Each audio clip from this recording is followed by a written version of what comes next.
Hello YouTube! Today's short video for all you Dominion lovers out there, including my good friend Mr. Goodfellow, who's making a trip to Vegas.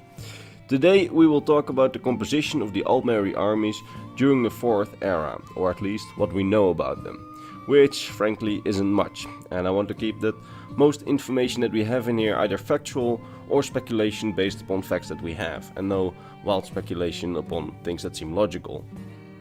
But yeah, let's immediately kick off with what we know.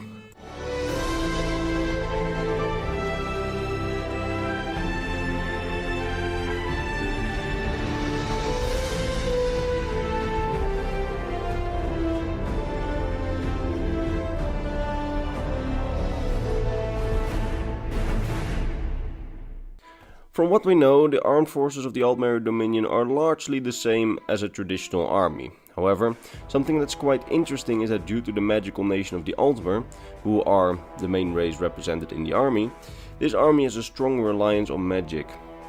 Now, many people in the past have said that we cannot really know what their forces exactly look like because we have never seen them in the game. According to them, we only see the embassy guards and the justiciars, but that's not completely true, because we have Northwatch Keep, a small fort in the north of Skyrim, which is being occupied by a regiment of soldiers from the Altmeri Dominion, essentially a unit that occupies the fort. The military population of this fort shows us partly what kind of soldiers a unit of the Dominion armed forces can be made up out of. If we take it right from here, we can see that a standard Dominion army unit is made up out of normal foot soldiers, so melee soldiers, and archers, that are both in standard light elven armor. However, the foot soldier class, we can make a distinction between light foot soldiers equipped with elven armor and heavy foot soldiers equipped with heavy glass armor. Presumably the main bulk of the army will be made up of the light troopers, while a small strategic reserve of the army is made out of this heavy armed glass troopers. The troops themselves are assisted by mages, however these are rather rare, or at least rarer than regular soldiers. While regular soldiers have some magical capabilities, as we know in the Altmeri army, there are also specialized mages, and these specialized mages, there are only a handful of them in the Northwatch unit, so I would personally suspect there are just a couple of mages with every regular unit, and that there are probably special mages units for specific tasks. For example, the mages that come with the regular units would need to be all-round mages capable to fight with the troops, but also must be adept in the skills of restoration to heal the soldiers in the unit. While the mages in the specialized units might have their skills in specific schools, for example a healer unit and a destruction fighting unit, so these units would be specialized.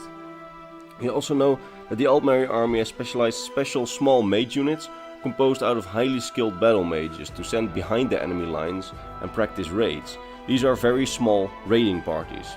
They can raid, for example, enemy supply lines or enemy farms. During the war itself, so during the Great War, it's likely that the Dominion army was mainly composed out of Altmer and Bosmer, with the Bosmer being dominant in the archer department and the Altmer being dominant in the mages department, as they have a higher affinity for magic. Another assumption that we can likely make upon what we know from the Great War is that they had probably some small units behind their own lines to keep order in the conquered territories during the war, a police of sorts on the occupied land. I suspect that these were justiciars, and that this is actually where the term justiciar was born, and that the justiciars fulfilled this role during the Great War. I also suspect that during the Great War, the Khajiit did not participate in the Great Army of the Dominion itself. Rather, the Khajiit were probably allied forces, since the kingdoms of elsewhere are client states, and it's likely that they either did not participate in the war at all, or, what's more likely than that, is that they participated in it with their own armies under the command of their own generals, who worked with the Altmeri strategic leadership, as elsewhere does not fall within the Dominion, it's rather a client state of the Dominion. Now, there's one last unit that we have not talked about yet, the Altmeri High Mages unit. We don't quite know what they look like, we don't even know what role they have, but we know that these are very powerful units, and that one unit was being relocated to the Thalmor embassy in Skyrim to protect it against dragon attacks during the events of Skyrim. And that was a short overview about everything that we know of the composition of the Altmeri army during the 4th era, for all you Altmer lovers out there. I want to give a special shout out to my Altmeri loving friend Goodfellow146, hoping that he will watch this video while in Vegas. And that said, if the rest of you liked it as well, give it a like, subscribe to my channel for more Elder Scrolls lore content, and yeah, if you liked it, maybe stay for some more videos, and if not, well, the time we had here was fun, I suppose. That said, my Discord and Instagram are in the description if you want personal contact with me. If you want to support me in a more personal way, there is of course my Patreon, which is also in the description. And with that, after this short video, I'll say bye bye, until the next one.